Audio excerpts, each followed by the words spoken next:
Amém. Meus irmãos, nessa noite, com alegria, vos cumprimento com a paz do Senhor Jesus. Bom é estarmos de volta, bom é estarmos aqui reunidos em mais uma noite para estudarmos a palavra de Deus. Louvo a Deus pela vida de cada aluno que aqui está, os alunos à distância. Agradeço a compreensão dos irmãos pela nossa necessidade de termos cancelado a aula na semana passada. Quero, nesse primeiro parênteses, até mandar um abraço especial ao aluno Moisés, aluno nosso da cidade de Ilhéus, na Bahia. Na semana passada ele estava aqui em Vila Velha visitando o pai, estava tão animado de estar conosco presencialmente, e exatamente foi a aula que não tivemos possibilidade de ministrar. E agora, possivelmente à distância nos acompanhando, um abraço especial para ele. Espero que Deus nos dê uma outra oportunidade para que ele esteja aqui acompanhando presencialmente conosco. Mas vai um abraço lá para o nosso irmão Moisés em Ilhéus. Vamos nos colocar sobre os pés, irmãos, vamos orar, mais uma vez agradecer a Deus e mais uma vez colocar diante dele a aula dessa noite, primeira aula do nosso quarto livro, quarto módulo. O assunto está aqui projetado à minha retaguarda: hermenêutica e homilética. Querido Deus, eterno Pai, damos graças ao teu nome, uma vez mais na noite deste dia. Te louvamos pela bênção, pelo privilégio de estarmos na tua casa, pelo privilégio de estudarmos a tua palavra, ter a nossa mente aberta, iluminada e a nossa compreensão aguçada da tua santa lei, e assim podendo aplicar a nossa vida, a nossa fé, e sendo canal de bênção para outras vidas, sendo instrumento nas tuas mãos para alcançar a outros, levar a tua palavra, e assim teu reino se expandir, o teu nome sendo glorificado. Graças te dou por cada aluno que aqui está, os alunos que estão agora à distância, em várias partes do mundo. Te agradeço pela vida de cada um, que todos tenhamos, ó Deus, uma aula frutífera e edificante. Em nome de Jesus nós clamamos a ti. Amém, amém. Vamos, já pegando o nosso material, abri-lo aí na página de número 6. Como os irmãos estão vendo, já viram aí pela capa, pelo slide que projetei aqui atrás, nós estamos com um material que lida com duas disciplinas, que em certa medida podemos dizer que se completam. Claro que nós ainda vamos trazer bastante conteúdo conceitual, teórico, para melhor e mais aprofundadamente explicar, mas apenas introdutoriamente nós temos que a hermenêutica lida com a interpretação das Escrituras e a homilética com a exposição. É como, para ficar bem simples, a gente vai conceituar mais, mas hermenêutica é a tarefa de fazer o texto compreensível para mim, e a homilética é quando eu faço a transmissão do texto aos que me ouvem. Então, é a arte de interpretar e a arte de elaborar e transmitir sermões. Naturalmente, primeiro nós temos que termos boa hermenêutica para então pensarmos em ter uma boa homilética. Primeiro temos que ter capacidade de usar bem as ferramentas bíblicas, teológicas, históricas, culturais, etc., para uma boa interpretação bíblica, para então o passo posterior conseguirmos transmitir também a contento. Então, hermenêutica. A hermenêutica é a ciência tanto bíblica quanto secular, que se ocupa dos métodos e técnicas da interpretação. É basicamente o estudo da compreensão de textos. Perceba, vocês têm aí, está acompanhando no material, mesmo está aqui no slide, estou colocando aí e aqui. Por enquanto, esse primeiro conceito ele é amplo e percebe-se, não se restringe à Bíblia. A hermenêutica em si não é uma ciência estritamente e exclusivamente bíblica. Quando falamos de hermenêutica, estamos falando, como disse aqui, uma ciência tanto bíblica quanto secular, porque a ocupação dela é fomentar técnicas de interpretação de textos. Por exemplo, quando você precisa, e nós temos aqui, inclusive na sala, nossa sala de aula, né, advogados, e quando você precisa de alguém com capacidade de interpretar textos jurídicos, a Constituição, eles aplicam a hermenêutica jurídica para interpretar textos jurídicos, constitucionais, etc., para fazer, então, a defesa ou uma petição, por aí vai. Existe a hermenêutica poética, quando você vai interpretar uma poesia, você vai depender de entender a época em que o poeta escreveu aquela dada poesia, qual era a sua fonte de inspiração. Você também vai fazer uma interpretação daquele texto, uma literatura poética. No nosso caso, nós vamos usar ferramentas para fazer interpretação de textos bíblicos. Então, as nossas ferramentas lidam com tudo aquilo que gira em torno da Bíblia, não apenas e exclusivamente a Bíblia. Como vocês vão entender na sequência aqui dos estudos, nós precisaremos nos utilizar de tudo que está também no entorno da Bíblia, ao redor da Bíblia. Enquanto a Bíblia é o livro de Deus, é a revelação de Deus, é a palavra de Deus, nós sabemos que foi escrita por homens. Homens de Deus, sim. Inspirados por Deus, sim. Mas não anulamos a realidade do seu conhecimento cultural, seu conhecimento histórico, o meio em que eles conviviam, e tudo isso, em certa medida, vai influenciar o texto. E a gente precisa dessas informações, que nós chamamos aqui de contexto, ou seja, que estão em volta, em torno do texto, para melhor compreensão do texto. Então, a hermenêutica, aqui ainda falando de forma simples, é basicamente o estudo da compreensão de textos. Mais especificamente, a hermenêutica bíblica é a disciplina da teologia exegética. Já entrou uma palavra aí diferente, né? Já pode marcar aí no seu material, dar uma grifada. Daqui a pouco a gente vai falar sobre ela, exegese.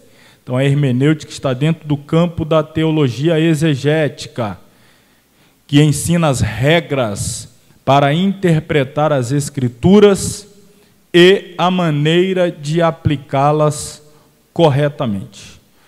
Observe, irmãos, essa disciplina ela é muito importante. Não é que as outras não eram e as posteriores não serão, porém nós estamos lidando agora com uma disciplina que a sua negligência ou o seu mau uso pode desembocar em heresias. Diga-se de passagem, todas as heresias, todas, sem nenhuma exceção, todas as heresias só existem porque houve erros interpretativos. Houve erros, se proposital, se incidental ou acidental, mas houve erro de interpretação. Alguém pegou um texto e interpretou ele de uma forma, aplicou ele de uma forma, e a partir desse entendimento, dessa interpretação e dessa aplicação, fundou-se uma religião, uma denominação, uma seita, por aí vai.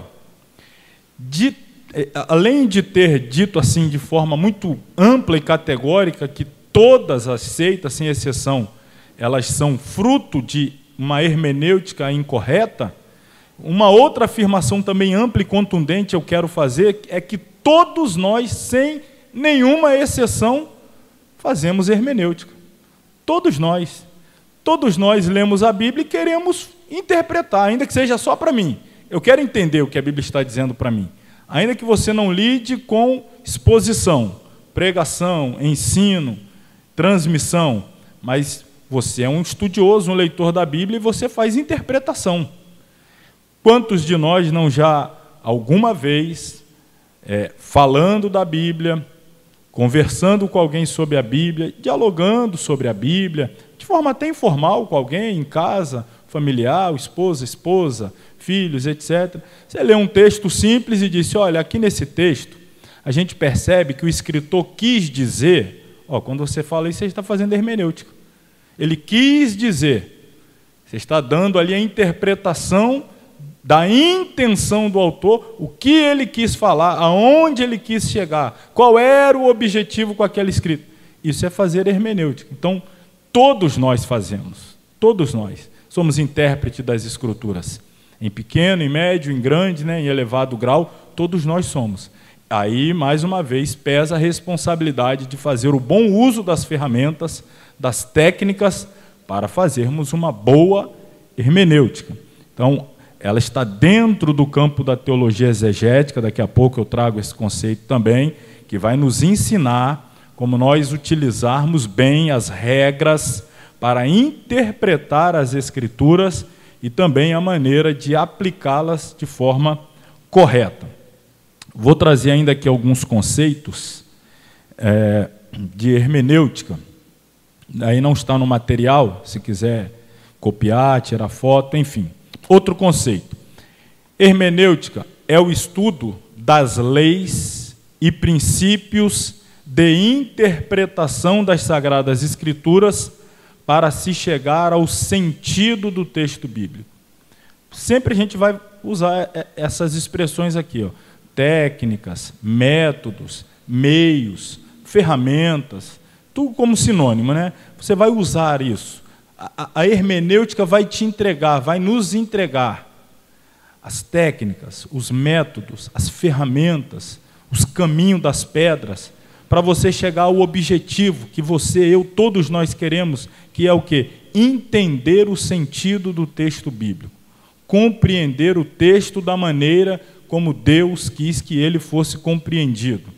Não haver aí nenhuma interpretação equivocada, que poderia culminar com uma aplicação e uma exposição também equivocada. Então, temos que entender quais são esses métodos, quais são essas regras, quais são essas ferramentas, e começar depois a trabalhar. Ferramentas que nós utilizaremos a vida toda.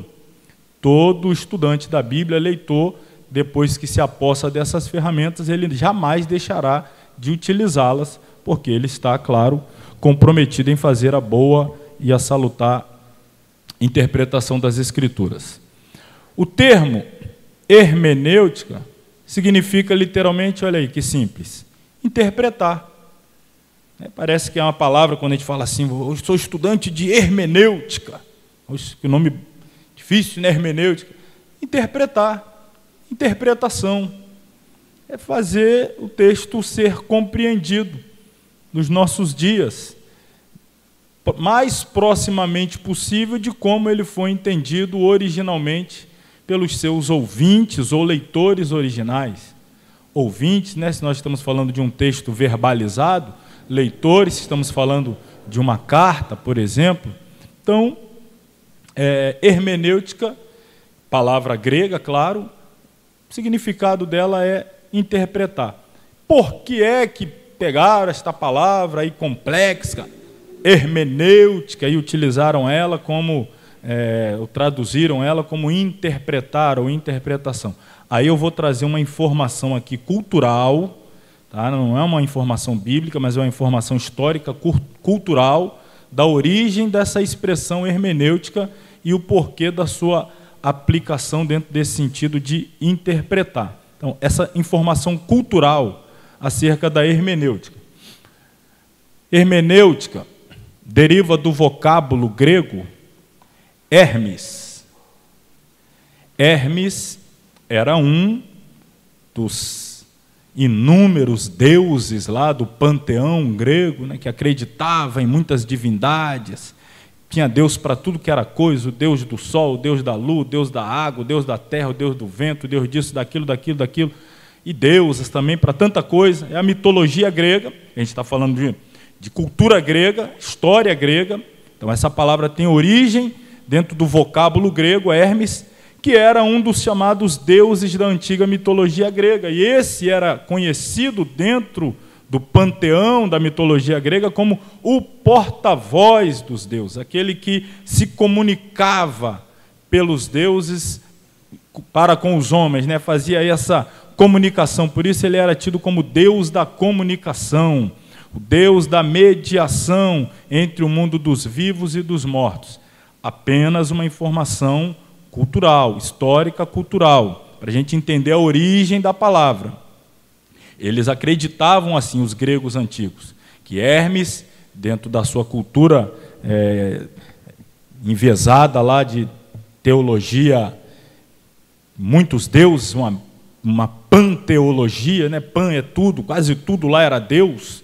Eles entendiam que o Hermes era o responsável pela comunicação, levar a mensagem, trazer dos deuses para os homens as mensagens, as comunicações. Então, tomaram do uso do nome dele, a partir do nome dele, então a hermenêutica é essa arte de poder interpretar para bem comunicar, para bem transmitir, para de forma mais fiel fazer a transmissão da palavra.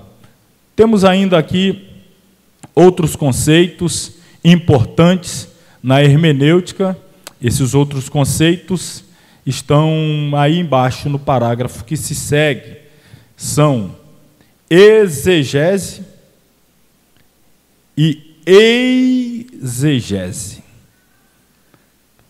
Parece, mas não é, viu, irmão?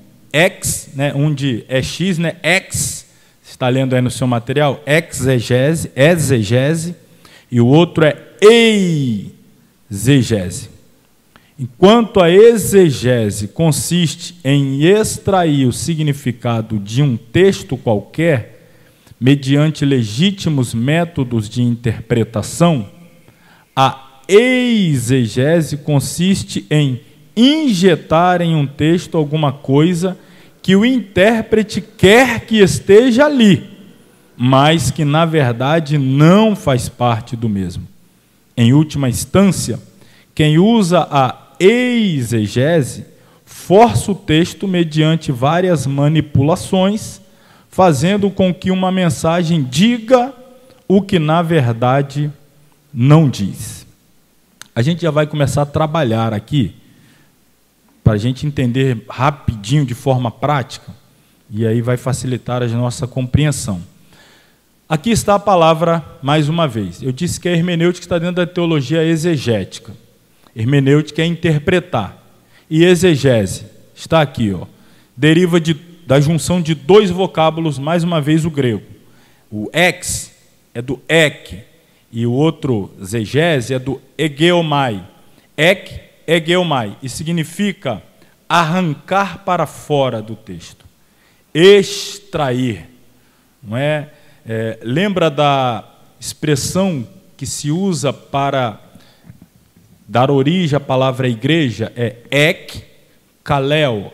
Ek também é para fora, kalel é chamado. Então, ek, kalel, eclésia, ek, kalel, chamados para fora. São aqueles que são arrancados do mundo, tirados do mundo, para depois serem enviados como representantes legítimos de Cristo ao mundo. Quando nós estamos falando agora de ek, egeomai, estou falando de arrancar do texto, extrair do texto, ou subtrair do texto. O meu compromisso é com o que está no texto. Eu quero apenas trazer para fora do texto, para meu entendimento, para minha leitura, para minha assimilação, para minha compreensão, o que está no texto. Isso é exegese, é extração, é arrancar. É como um trabalho de um garimpo. Você vai pegar lá o tesouro, né, as pedras preciosas, o ouro, então você vai trabalhar ali no texto, vai se aprofundar, vai arrancar, as informações estão ali, e você precisa delas. Então você vai trabalhar o texto, cavar o texto, para arrancar do texto. O texto bíblico, isso eu já falei inúmeras vezes, mas nunca é demais repetir, é um texto de respostas. A palavra de Deus é o livro das respostas. Então, fazer exegese, nós podemos dizer que é fazer as perguntas. As respostas estão no texto, e você precisa arrancar essas respostas. E como é que você arranca as respostas? Naturalmente, fazendo as perguntas. Você quer entender um texto, você vai perguntar quem escreveu, quando escreveu, por que escreveu, para quem escreveu, qual o tema central, qual o objetivo da mensagem, qual a sua aplicação pessoal, histórica, qual a sua aplicação pessoal atemporal, ou seja, que vai para além do tempo da história da igreja no passado, mas avança para todo o tempo da história da igreja até o arrebatamento. Você vai extrair tudo isso do texto, a resposta está lá. Você precisa saber fazer as perguntas. Isso é fazer exegese, egeomai, arrancar para fora do texto. Exegese, portanto, é a prática da hermenêutica sagrada que busca a real interpretação dos textos bíblicos que formam o Antigo e o Novo Testamento, buscando sempre fazer o quê? Extrair. Exegese é extrair, arrancar os pensamentos que dominavam os escritores quando eles estavam sendo usados por Deus para a redação do cânon das Sagradas Escrituras. Então vamos lá. Já vou fazer aqui um trabalho prático de exegese, muito simples, um texto que eu sempre trabalho com ele aqui na nossa aula de exegese, aula de hermenêutica, porque eu acho um texto assim muito simples e muito prático da gente entender essa questão de perguntas e respostas para chegar à interpretação correta. Então já pega a sua Bíblia, abra no Evangelho escrito por Lucas, capítulo de número 10, e nós vamos aí a partir do 25.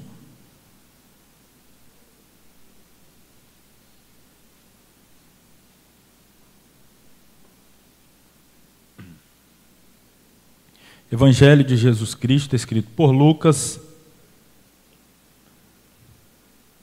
capítulo 10, a partir do versículo 25. Eu coloquei aqui até o 28, mas possa ser que a gente vá um pouco mais.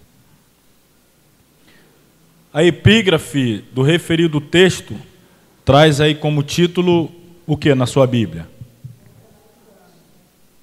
A parábola do bom samaritano, né? Bom samaritano, a parábola do bom samaritano.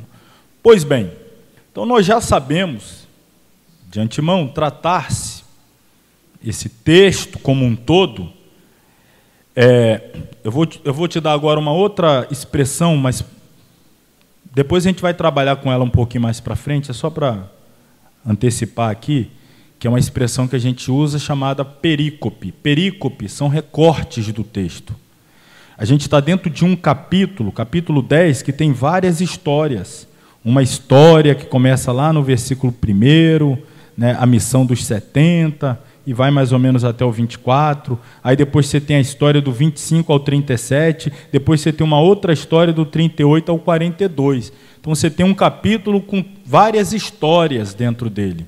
Então, um recorte dentro de um texto que não é descontextualizando, mas, na verdade, você está fazendo o recorte da perícope. É essa história aqui que eu quero, essa história.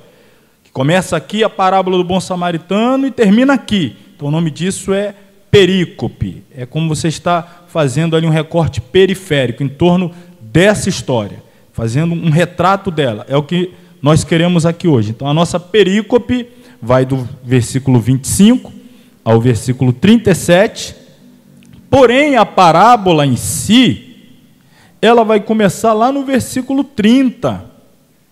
A parábola do bom samaritano, ela começa no versículo 30.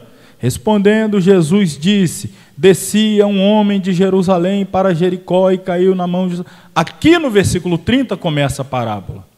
Então, do versículo 25 até o 29, eu tenho as informações que vão me explicar a razão pelas quais o Senhor Jesus proferiu esta parábola. O que estava acontecendo para que essa parábola nascesse? O que Jesus entendeu de tão importante e necessário para transmitir um ensinamento espiritual por meio de uma história comum, corriqueira? Vocês sabem, esse é o conceito de parábola. Parábola são histórias do cotidiano para trazer-nos uma verdade espiritual. O que Jesus estava conversando? Com quem? Qual era o objetivo dele quando alçou esta parábola? Ele queria que o seu interlocutor entendesse o quê? Ele queria chegar aonde com essa história? Então eu preciso começar aí no versículo 25. O que começa o versículo 25 dizendo? Eis que se levantou quem? Um certo doutor da lei, Aí você tem que parar, respirar e responder a seguinte pergunta: o que significa ser um doutor da lei? O que significava ser um doutor da lei naquela época? Jesus está falando, perdoe a expressão, com Zé Mané qualquer? É alguém desentendido de Bíblia? É alguém ignorante da palavra de Deus? Quem é essa pessoa que Jesus está se comunicando? O que implicava ser um doutor da lei? Você vai ter que entender isso, para você entender o nível da conversa. Por que Jesus não teve essa conversa com a mulher samaritana? Por que não foi esse tipo de conversa que foi tido com o paralítico no tanque de Betesda? Porque o nível da pessoa, que é um doutor da lei. Então, quem é o doutor da lei? Qual a tarefa do doutor da lei? Qual era a sua formação para que ele chegasse a ser um doutor da lei? Estamos fazendo interpretação. Aí você já vai deixar a Bíblia aqui, você vai, opa, eu vou descobrir o que era um doutor da lei. Ah, um doutor da lei era um escriba, alguém que dedicava toda a sua vida a interpretar a Torá, a lei de Deus. Era um doutor, ou seja, grau de doutorado nas Sagradas Escrituras. Era alguém que ensinava na sinagoga. As pessoas vinham até ele para tirar dúvidas sobre a lei, porque ele era mestre, ele era ensinador, ele era doutor. Então, olha bem quem é a pessoa que está se aproximando de Jesus.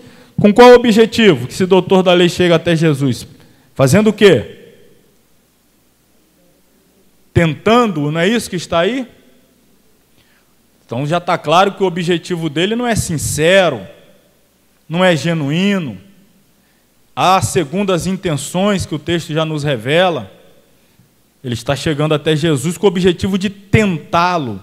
O que significa esse tentá-lo aqui dentro do contexto? Colocar Jesus em uma situação difícil, uma casca de banana, né, uma pegadinha, ver se lança uma palavra, Jesus erra ali, fala, e ele, opa, peguei ele aqui agora, ó, está fora da lei, a lei diz assim, ele falou outra coisa. Então, esse era o objetivo do doutor da lei. Então, o coração dele já foi revelado. Ele está indo para Jesus com o objetivo de tentá-lo, derrubá-lo, derrotá-lo, colocá-lo em uma situação vergonhosa diante dos que estivessem ali no entorno. Mas olha como ele se reporta a Jesus. Vou voltar. Eis que se levantou um certo doutor da lei tentando e dizendo. Como é que ele se reporta a Jesus? Você acha que essa expressão é sincera? É genuína? Ou é hipócrita? De onde que eu estou inventando isso? Eu estou inventando ou o texto está dizendo isso para a gente? O texto está dizendo. A gente está fazendo as perguntas e o texto está nos respondendo. Essa expressão é hipócrita. Mestre, que farei para herdar a vida eterna? O que eu faço para herdar a vida eterna? Que atitude eu devo tomar para, no final da minha jornada, eu ser contado entre aqueles que herdarão a vida eterna? O que eu devo fazer para ser salvo? Pergunto a vocês de novo. É um ignorante que está perguntando? É alguém que não entende nada de Bíblia? Olha quem está perguntando, irmão, sobre salvação. O que fazer para ser salvo? É um doutor da lei. Você já pensou um doutor da lei que não sabe o que se deve fazer para ser salvo? Você já pensou você estudando com um mestre que ele mesmo não sabe o que se deve fazer para ser salvo? Alguém que ensina as pessoas, mas ele mesmo sequer sabe o que faz ou o que se deve fazer para ser salvo? Jesus vai responder o doutor da lei no versículo 26. E ele lhe disse: que está escrito na lei? Como lês? O que Jesus fez? Jesus devolveu para ele. Vem cá, quem é o doutor da lei aqui? Você não é doutor? Você não estudou a vida toda para isso? Você não é um intérprete da lei? Então me diz você qual é a sua interpretação da lei. Esse como lês aqui, ler não é apenas a leitura. Jesus está perguntando, como é que é a sua hermenêutica? Isso aqui nós chamaríamos de prova oral de hermenêutica.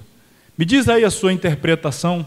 Fala para mim você é doutor da lei, deixa eu ver como é que andam os seus estudos sobre a lei, se a escola é boa, se a sua formação é boa. Diz você, como é que está escrito lá na lei? Como é que você interpreta? Então Jesus devolveu para ele a pergunta. Automaticamente, o doutor da lei vai responder agora a pergunta dele mesmo. Não perca o fio da meada aqui não. Ele chega lá: Senhor, mestre, o que eu faço para ser salvo? Jesus: me diz você. Aí ele: então eu vou te dizer. Versículo 27. Respondendo, ele disse: amarás ao Senhor teu Deus de todo o teu coração, de toda a tua alma, de todas as tuas forças, de todo o teu entendimento, e ao teu próximo como a ti mesmo. Isso aqui é o resumo que o doutor da lei fez sobre o que ele deve fazer para herdar a vida eterna. Vou voltar aqui, irmãos, passo a passo para ninguém ficar para trás. É ele que chega a Jesus perguntando, Jesus devolve para ele a pergunta dizendo: me diga você. Ele então fala para Jesus: olha, meu entendimento, a minha interpretação, para herdar a vida eterna, a pessoa precisa amar a Deus com todo o coração, com toda a alma, com toda a força e com todo o entendimento. E além disso, a pessoa precisa amar o próximo como ela ama a si mesma. Qual foi a resposta de Jesus? Está no 28. E disse-lhe o quê? Respondeste corretamente, ou em outra tradução, respondeste bem. Jesus está dizendo assim: muito bem, acertou, nota 10. Você é mesmo um bom hermeneuta, você é um bom intérprete das Escrituras, me surpreendeu, acertou em cheio. Só que a resposta de Jesus não termina aqui, ele diz: respondeste bem. O que mais? Jesus está dizendo: você sabe, o seu problema é que você não faz.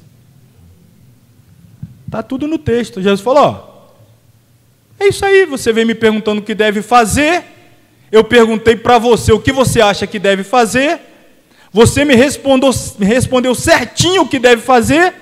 O problema não é falta de conhecimento, o problema é falta de comprometimento. Você sabe, você só não faz. Quem queria pegar quem e quem pegou quem, afinal de contas?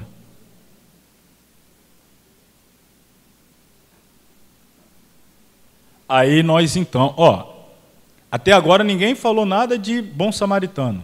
E a epígrafe fala da parábola do bom samaritano. A gente está preparando o pano de fundo para entender por que Jesus alçou essa parábola. Ainda não chegamos lá.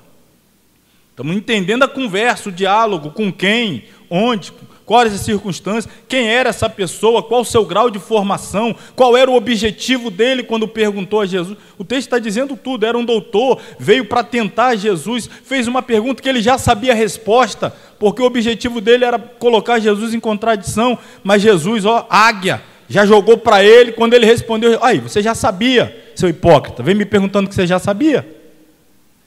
Seu problema não é falta de conhecimento, seu problema é falta de atitude. Você tem que praticar. Aí o versículo 29, o doutor da lei já está ali meio desarmado, vai tentar agora fazer o quê? 29. Ele, porém, querendo fazer o quê? Justificar-se a si mesmo. Ainda usa esse termo redundante aqui, Lucas, creio eu propositalmente para dar ênfase. O doutor da lei, querendo justificar-se a si mesmo, disse a Jesus: e quem é o meu próximo? É como quem diz assim: o senhor sabe por que eu não amo o meu próximo? Eu sei que eu devo amar, mas sabe por que eu não amo? Eu não sei quem é o meu próximo. Ah, tadinho. Mas você vai saber agora. Se o problema é esse, a gente vai resolver o seu problema agora. Você vai saber quem é o seu próximo. Aí começa a parábola. Respondendo, Jesus disse. Então, a parábola é para responder a seguinte pergunta: quem é o próximo do doutor da lei? Quem é a pessoa que ele deve amar incondicionalmente, como ele ama a si mesmo? Tá vendo? Agora, você vai ler a parábola a partir dessa perspectiva. Ela tem um propósito, ela tem um objetivo. Jesus está falando para a pessoa certa, para atingir o objetivo certo. É fazer aquele camarada entender quem ele deve amar incondicionalmente, porque ele está com justificativas evasivas, dizendo que ele não sabe quem é o próximo, o alvo do seu amor. Aí Jesus começa: descia um certo homem de Jerusalém para Jericó. Caiu na mão dos salteadores e tal, espancaram, deixaram meio morto à beira do caminho. Ocasionalmente descia pelo mesmo caminho um certo, estamos aqui, versículo 31. Ocasionalmente descia pelo mesmo caminho um certo o quê?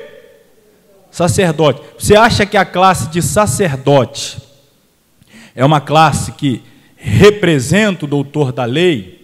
Assim, está próximo dele, as atividades, a conduta religiosa, se assemelha com o doutor da lei, sim ou não?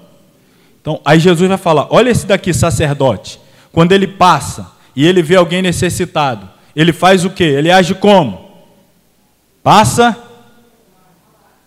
ele está falando para o doutor da lei, olha aqui, o sacerdote, é alguém que tem ofício no templo, é um homem consagrado, um homem chamado, mas quando está diante da necessidade de praticar, ele,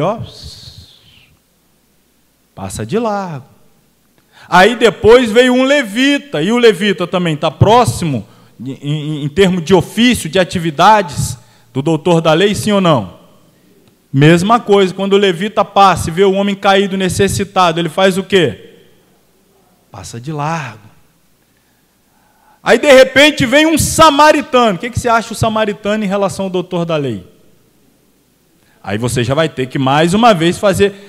Quem é o samaritano? O que eram os samaritanos? Qual a origem dos samaritanos? Qual era a fama dos samaritanos? Qual era a forma como os judeus viam os samaritanos? Porque de repente entrou um personagem na história. Irmão, isso aqui foi um soco no estômago do doutor da lei. Porque o herói da história é o samaritano, imagina. O doutor da lei, os seus heróis são os sacerdotes. Seus heróis são os levitas. Só que Jesus está dizendo, eles não valem nada. O herói aqui na história é o samaritano. O camarada faltou cuspir no chão. Quem? Pois é, esse aí. É esse aqui que vai ser o herói da história.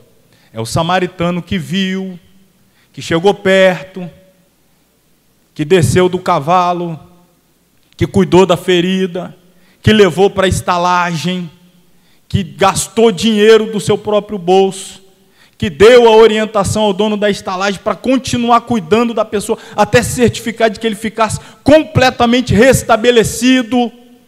Prosseguiu em sua viagem e disse, olha, se gastar mais, fique tranquilo, eu vou te ressarcir tudo, mas em hipótese alguma, libere esse homem sem que ele esteja totalmente sarado. Aí vamos para o fim da parábola, olha. Aí Jesus fecha aqui, no 36.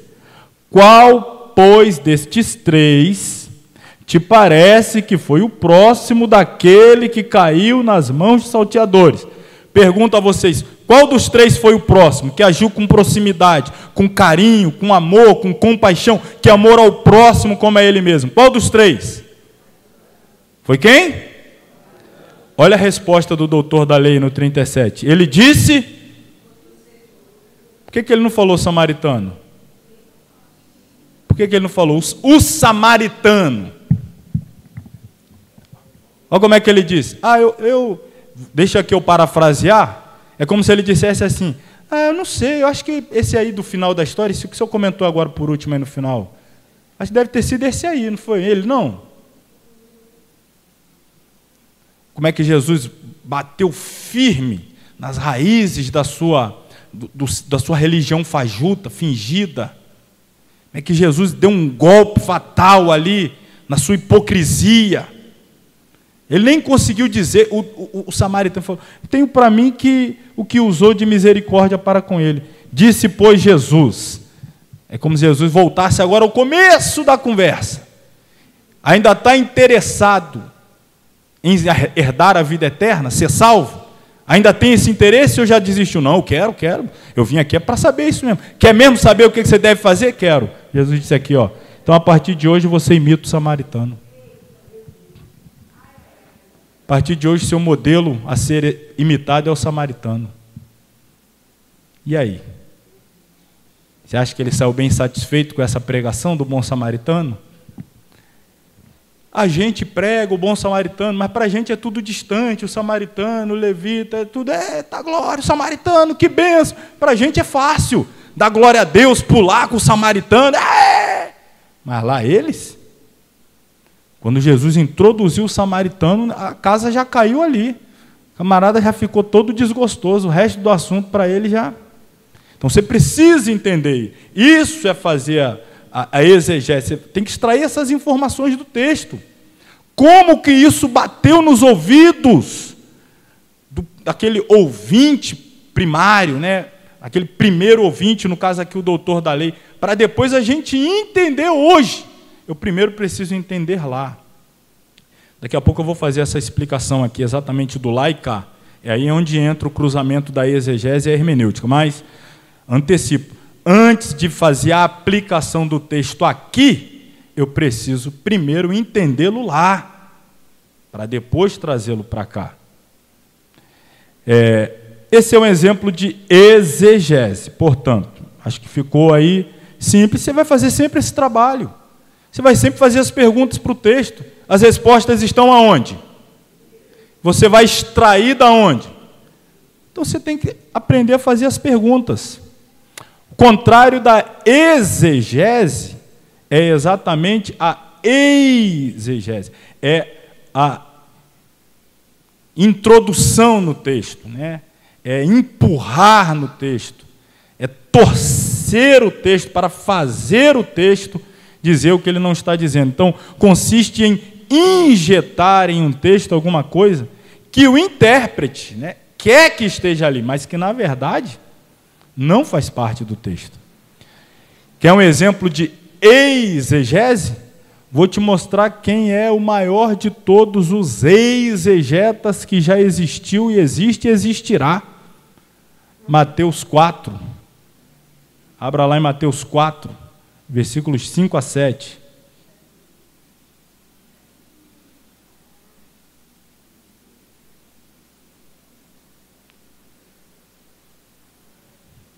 Mateus capítulo 4.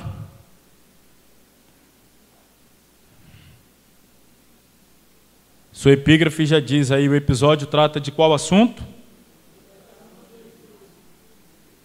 Então você já sabe com quem é a conversa e o assunto, né?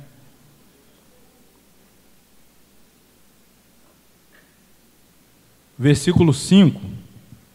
Então o diabo o transportou à cidade santa, colocou sobre o pináculo do templo e disse-lhe: se tu és o Filho de Deus, lança-te daqui abaixo, porque está escrito: aos seus anjos dará ordem a teu respeito, tomar-te-ão nas mãos, para que nunca tropeces em alguma pedra. O diabo disse-lhe Jesus: também está escrito: não tentarás o Senhor teu Deus. Então nós temos aqui tanto Jesus quanto Satanás citando as Escrituras. Um deles está usando o texto dentro do contexto.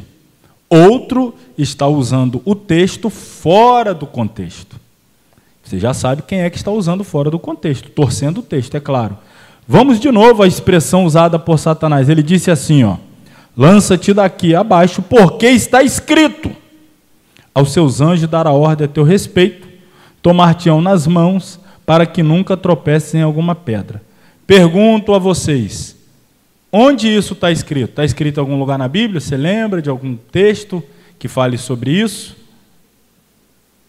Da onde Satanás tirou esse verso aqui, esse versículo? Salmo 91. Até o diabo leu o Salmo 91. E tem gente ainda com ele aberto em casa achando que vai espantar o diabo citando o Salmo 91, olha aí. Então vamos lá no Salmo 91. Vamos ver se está certinho, ele citou direitinho, bonitinho, contextualizadinho.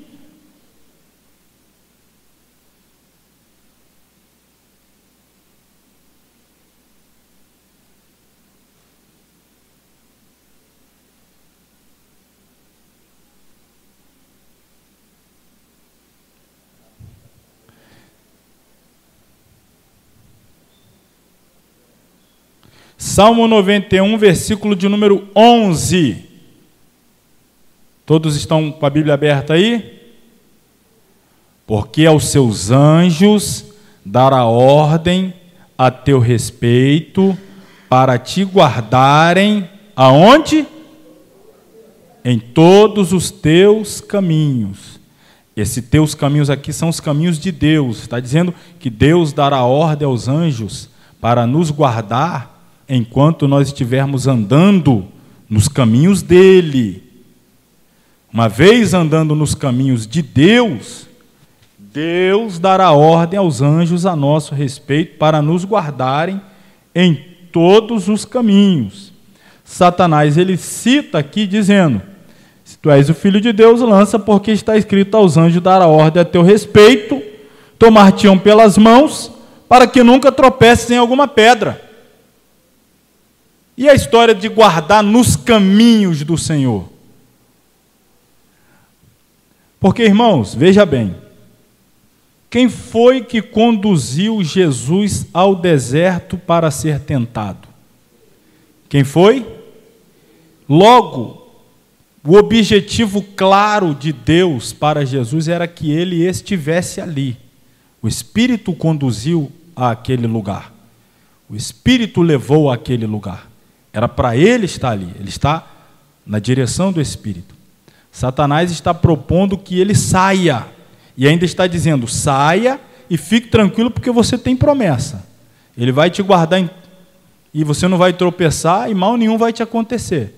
Mas eu vou sair do centro da vontade de Deus e ainda vou gozar da proteção e da bênção de Deus. É exatamente o que o diabo quer que todos pensemos. Você pode sair de debaixo da mão de Deus, de debaixo do compromisso com a palavra de Deus, e aí fica os pregadores: fica tranquilo, quem tem promessa não morre, vai lá, pronta, viva, pinta e bota. Mas Deus não tem algo na sua vida? Então depois ele dá um jeito de te buscar. Quer dizer, você vira as costas para a palavra de Deus, você abandona as promessas de Deus. Deus te fez promessas aqui, ou enquanto você estava aqui, aí você sai e ainda fica: não, eu tenho promessa, Deus é na minha vida, qualquer hora dessa ele... A mesma proposta Satanás estava fazendo com Jesus, dizendo: ele te guarda, ele te protege, mas se eu sair do caminho, se eu viver fora do caminho, se eu me rebelar contra a vontade clara, revelada de Deus para a minha vida, negativo, Satanás. Está escrito: não tentarás ao Senhor teu Deus. Observe, Satanás, ele sempre, por isso que eu disse que todas as heresias, elas nascem de exegeses, que é exatamente a torção das Escrituras, a interpretação equivocada, às vezes de forma maliciosa, de forma intencional, às vezes de forma acidental.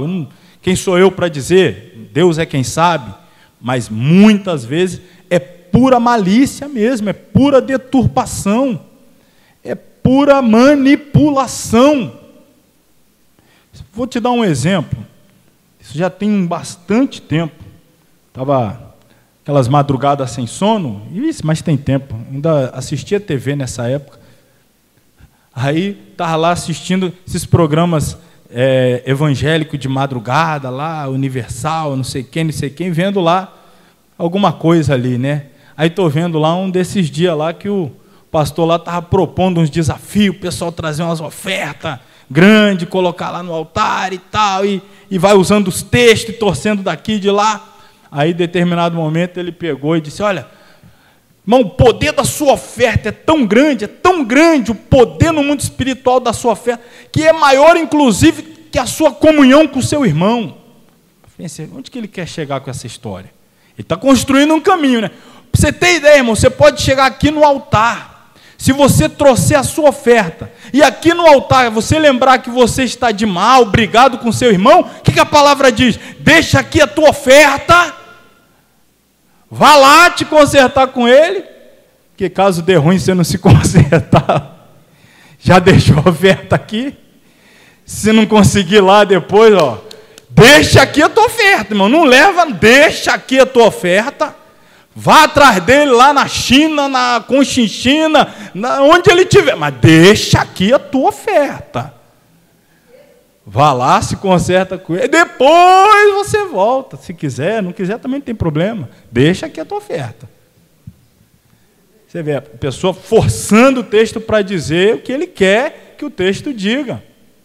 Sendo que contextualmente está claro, Jesus está dizendo que ele não aceitaria uma oferta de alguém que o coração está amargurado, tem que consertar primeiro para que a oferta seja aceita.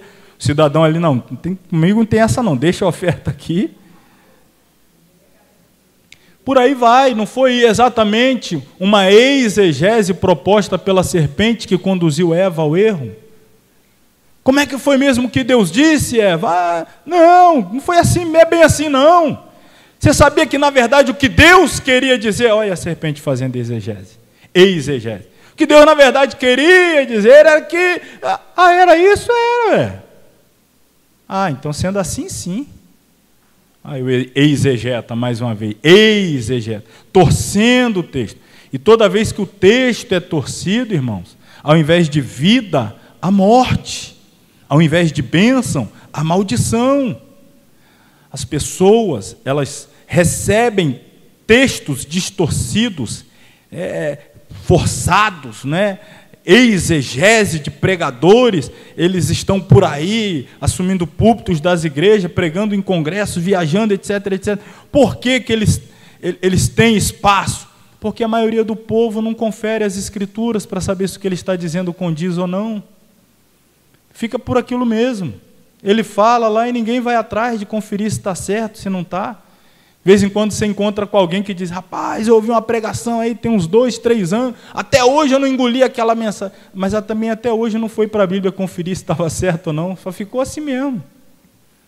As pessoas não querem ser bereanos, conferir texto com texto, a pregação com o que está nas Escrituras, eles vão aceitando, vão recebendo, e por isso vai se proliferando aí cada vez mais esses erros nos altares. Então, vamos entender aqui essa relação entre a exegese e a hermenêutica. Na exegese, você entende o que foi dito aos primeiros receptores da palavra quando e onde. Ou melhor, onde e quando? Lá e antigamente. Isso é a exegese. Eu preciso ir lá e antigamente. Voltando aqui, a parábola do bom samaritano. Como é que o doutor da lei ouviu isso lá e antigamente? Como soou nos ouvidos dele o que Jesus falou lá e antigamente? Aí depois, você faz então o trabalho hermenêutico, que é aprender a ouvir a mesma palavra, porém agora aplicando-a aqui e atualmente. Então, quem seria talvez o samaritano dos nossos dias?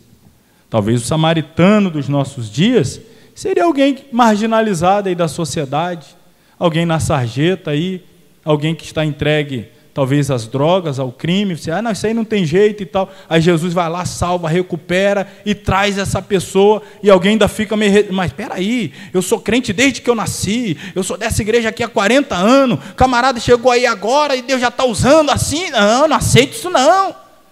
Talvez seja ele o alvo da nossa resistência religiosa, seja alvo assim da nossa desconfiança religiosa. Não, a gente aqui, a gente sabe quem a gente é, a nossa origem, de onde a gente veio, a nossa escola. Agora esse aí, eu não sei quem é, de onde veio. Aí você já fica querendo colocar a pessoa no quadrado dela. Não, isso aqui Deus não pode usar, isso aqui Deus não pode usar. Então, talvez, fazendo a leitura hoje, atualmente, esse seja o samaritano, alguém que a gente tenha algum tipo de preconceito em relação a Deus usá-lo, e Deus vem aí na contramão, quebrando paradigmas e mostrando que Ele está fora dessas caixinhas que nós criamos e queremos colocar Ele preso ali dentro. Ele está fora. Vamos retornar aí aos conceitos, mais alguns para a gente fechar aqui, né? Da hermenêutica. Estamos ainda na página 6. No que concerne ao estudo das Escrituras Sagradas, não basta entendermos o que pensavam seus autores humanos. Necessário se faz entendermos a mente divina. Quanto ao propósito e mensagem do livro bíblico em questão, uma vez que Deus é o seu autor. Concluímos assim que as principais funções tanto da hermenêutica quanto da exegese, são os seguintes. Olha aqui os principais objetivos. O que nós queremos atingir, alcançar, quando fazemos uso da interpretação do texto lá e antigamente a transposição para o aqui e atualmente?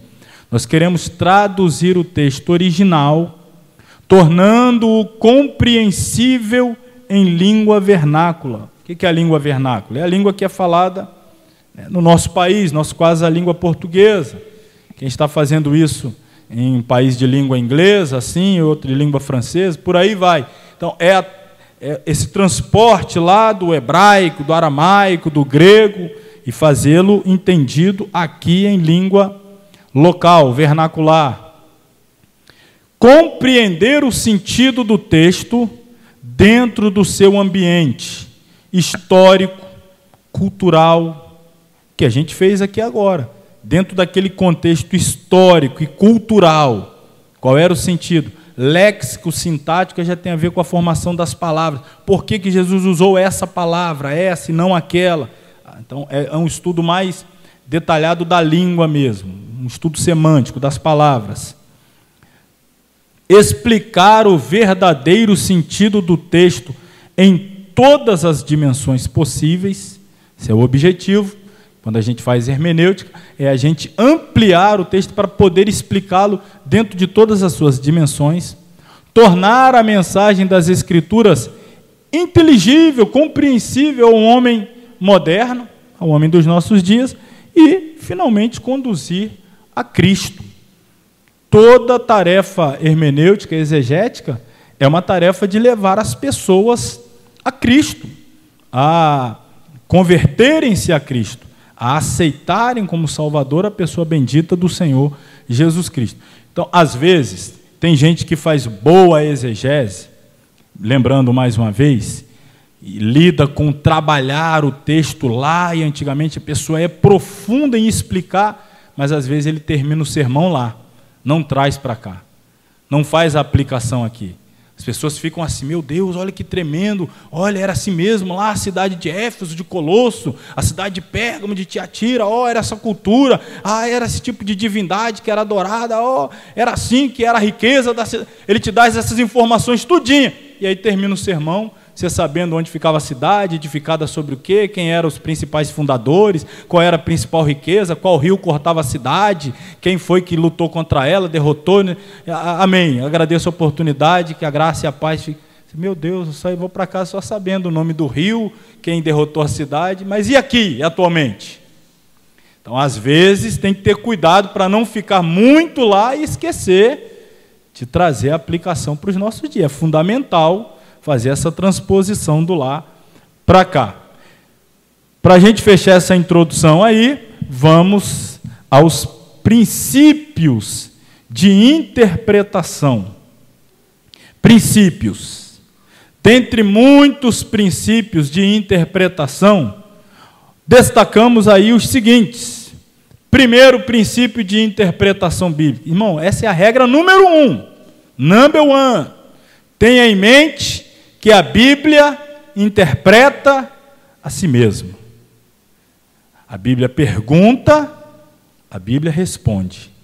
A Bíblia tem todas as respostas. Às vezes, as pessoas, no afã de querer ter respostas muito miraculosas, deixa a Bíblia de lado e já vai se lançando aí nos comentários bíblicos, teológicos, exegéticos, culturais. Não tem problema você buscar informação lá, mas às vezes a pessoa já deixa de lado a Bíblia e já vai querendo ir para lá. Uma vez eu fui perguntado por um irmão, me perguntou, eu entendi a pergunta dele, mas não perdi a oportunidade. Quando ele perguntou, qual livro o senhor acha que eu devo ler para entender a Bíblia? Eu respondi, a Bíblia. Para você entender a Bíblia, o livro que você tem que ler é a Bíblia. Aí não, você quer outras informações adicionais para você entender, talvez, o idioma, a cultura, etc. Tudo bem, mas o primeiro livro que você tem que ler é a Bíblia. Parece brincadeira, mas tem gente que já deixa de lado. Já quer ir logo para a internet, já quer logo para o Google, já quer logo para o como é que é? GPT, já está até já para frente mesmo, camarada, já vai nos comentários exegéticos, e nem leu ainda na Bíblia, às vezes a resposta está ali, dentro do contexto e tal, ele já está indo. Claro que a exegese é uma tarefa de cavar, só que a gente tem que ter cuidado. Olha, irmão, presta bem atenção, a gente quer cavar para buscar os tesouros, mas você tem que ficar com o olho aberto, que às vezes o tesouro, olha aqui para mim, está na superfície, e você começa a cavar, você joga ele para o fundo, você já está preocupado em cavar, calma, tem vezes que ele está aqui, ó, diante de você, basta ler, você leu, Deus já abriu o seu entendimento, que coisa tremenda, já está ali. Tem outros, claro, que vai dar muito trabalho, vai ter que cavar, usar talvez até não apenas as mãos, mas instrumentos mais pesados de cavar, usando aqui uma linguagem figurada, não é? Mas às vezes está na superfície. Então você olha e já está ali a riqueza, o tesouro que você estava buscando está ali. Tenha em mente, a Bíblia interpreta a si mesma. Segundo, não se esqueça, a Bíblia é um único livro que, enquanto se lê, o seu autor estará sempre presente para interpretá-la. Você pode pedir a ajuda do autor, está do seu lado. Senhor, não entendi, me ajuda, abre o meu entendimento, vou ler de novo. Terminou de ler, não entendeu, levanta, dá uma volta, bebe água, fala com Deus, volta, senta, lê de novo, talvez na próxima Deus já, agora entendi, estava aqui, está ali, você só precisa conversar com o autor, ele está junto de você, vai te ajudar a compreender.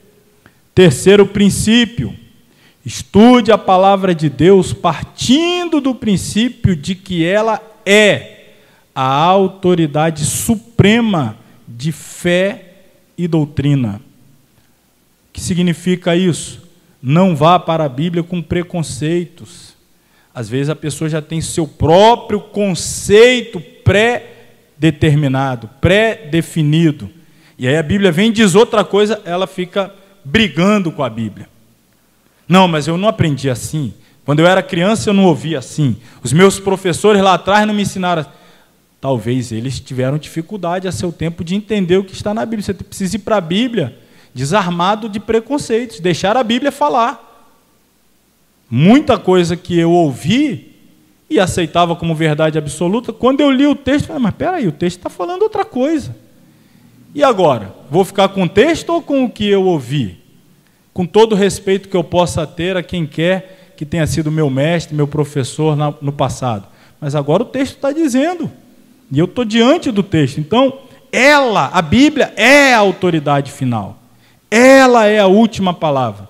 Quando a Bíblia fala, acabou. Ninguém mais tem autoridade. Deve se render à autoridade suprema e absoluta que ela possui. Quarto princípio, para uma boa interpretação, dependa da fé salvífica e do Espírito Santo para a compreensão da Bíblia. O que isso significa? Fé salvífica. Existem verdades que são até simples, que estão nas Escrituras, mas uma pessoa letrada, doutora nas ciências seculares, ela jamais vai entender, porque ela não foi regenerada, ela não tem fé salvífica, ela não nasceu de novo. E alguém que já nasceu de novo compreende, apesar de repente não ter nenhuma cultura secular elevada, não ter formações, mas ela tem a mente de Cristo. Então ela compreende coisas que quem não tem a mente de Cristo, por mais que tenha diplomas empilhados no seu escritório, jamais entenderá. O Nicodemos não entendia coisas simples. Jesus disse, se eu estou te falando de coisas simples e você não entende, como é que eu vou conversar com você de coisa elevada? Estou te falando de princípios basilares, nascer de novo. Você está aí falando entrar dentro da barriga da mãe. Olha, um doutor, irmão, mais uma vez, um doutor. Que história é essa? Entrar na barriga da mãe, voltar a sair? Nicodemos, você está misericórdia. Se Jesus falasse sobre isso com alguém que já nasceu de novo, e aí nascer de novo? Não, eu sei o que é, nascer do Espírito. O Nicodemo não sabia. Então, a fé salvífica. Pessoas que nasceram de novo compreendem verdades espirituais que quem não nasceu de novo jamais compreenderá. Não se esqueça, o principal propósito da Bíblia é mudar a conduta do homem, não multiplicar os seus conhecimentos. Ainda que seus conhecimentos possam e serão naturalmente multiplicados. A Bíblia é uma fonte inesgotável de conhecimento. Mas o objetivo da Bíblia não é fazer você uma pessoa conhecida, entendida, é fazer você uma pessoa à imagem de Cristo, uma pessoa regenerada, uma pessoa mudada e transformada pelo Espírito Santo. Então, tem gente que lê a Bíblia para alcançar conhecimento e depois sair desferindo conhecimento como uma tentativa de se auto-envaidecer, né? É seu auto-envaidecimento. Quando ele falar, mas ele mesmo não permite que aquela verdade transforme a vida dele, mude a conduta dele. E o objetivo da Bíblia não é multiplicar o nosso cabedal de conhecimentos, mas sim transformar a nossa conduta, a nossa vida. Sexto princípio: é certo que a história da igreja é de suma importância para nós, mas não é decisiva na fiel interpretação da Bíblia. Isso aqui a gente usa mais, principalmente quando se trata da tradição da Igreja Católica. Porque a Igreja Católica diz que a tradição da Igreja está acima da Bíblia, e não a Bíblia acima da Igreja.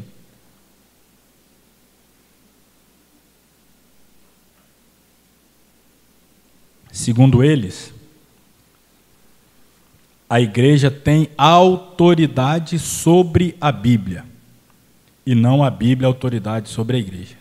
Mas pense comigo, se a Bíblia é, e nós cremos que é, a palavra de Deus, logo, a Bíblia é o meio pelo qual Deus se utiliza para manifestar sua mente, a sua vontade, sua lei, sua ordem, seus princípios, seus valores, sua moral, sua ética.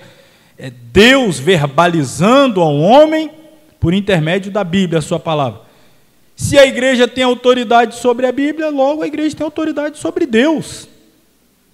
Se a igreja está acima da Bíblia, significa que ela está acima do próprio Deus. Isso é um contrassenso, isso é uma heresia. Então, não. A história da igreja, a tradição da igreja, o denominacionalismo, a igreja de denominação, a Bíblia está acima de todas elas.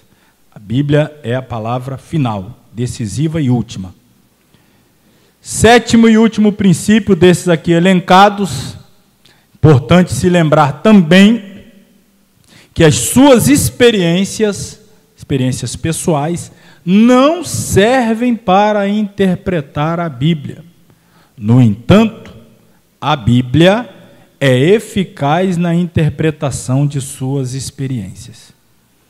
Tem gente que quer interpretar textos bíblicos com base em algo que ele viveu, a experiência dele, e aí ele transforma aquilo em regra e acha que vai ser assim com todo mundo, principalmente quando se trata de experiências espirituais, batismo com o Espírito Santo, recebimento de dons, etc.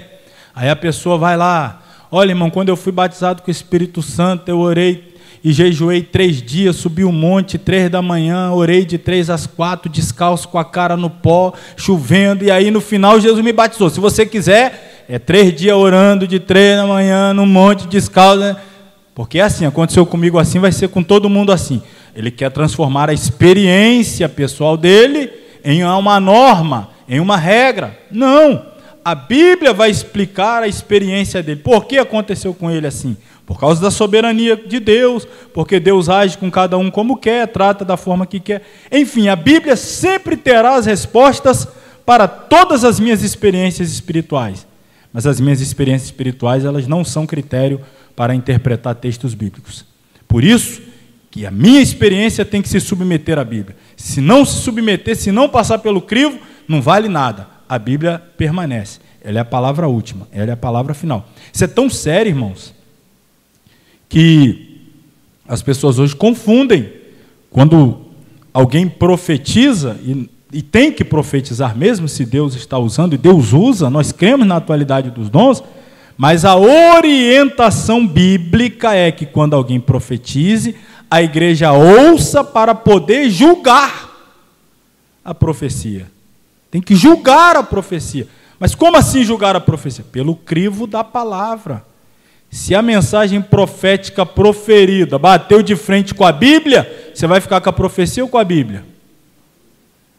Tem gente em dúvida, eu sei, mas depende, pastor. Vai que eu gosto da profecia. Vai que ela me agrade, eu fico com ela. Tem vezes que a pessoa profetiza totalmente contrário ao que a Bíblia diz. Ele está batendo de frente e alguém está lá dando crédito ao... Aqui não estamos julgando o profeta, a Bíblia diz para julgar a profecia. Você precisa julgar a profecia pelo crivo da palavra. Agora, a palavra ninguém julga, porque ela é juiz, é ela que a todos julga. Primeiro princípio, voltando a ele, nos informa que a Bíblia interpreta a si mesma. Vamos aí para fechar entender como é que funciona essa interpretação que a Bíblia de si mesma faz. De que maneira? Primeiro, por meio da lei do contexto. Tanto o remoto quanto o imediato. Contexto remoto. São aquele grupo de versículos que vem antes do texto. O imediato, aquele grupo de versículos que vem depois. E aí, ele que dá o contexto. Dá uma olhada aqui, ó. A palavra contexto significa literalmente tecer junto, né? O texto aqui é de tecer, é como se fosse um tecido. A palavra texto é porque antigamente eles eram escritos em tecidos. Então, quando você vai contextualizar, você vai para o contexto, você está tecendo junto, lida com aquilo que vai antes e depois de uma passagem específica das Escrituras, de um texto. Assim, o contexto de um texto das Escrituras são os versículos ao redor, que têm relação com o mesmo assunto ou tema. Mais uma vez, as pessoas cometem erros absurdos, simplesmente porque desconsideram essa regra tão básica, que é a regra do contexto. Observação sobre o contexto bíblico: deve-se considerar sempre o contexto que se estiver lendo. Destacar textos bíblicos, isolar ideias, enquadrar num tema geral, ensino de uma só parte da Bíblia, ou seja, tirando do contexto, é cair em erro grave.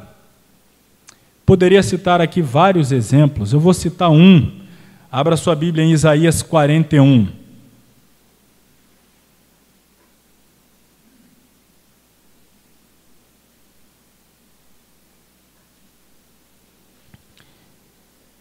Isaías 41.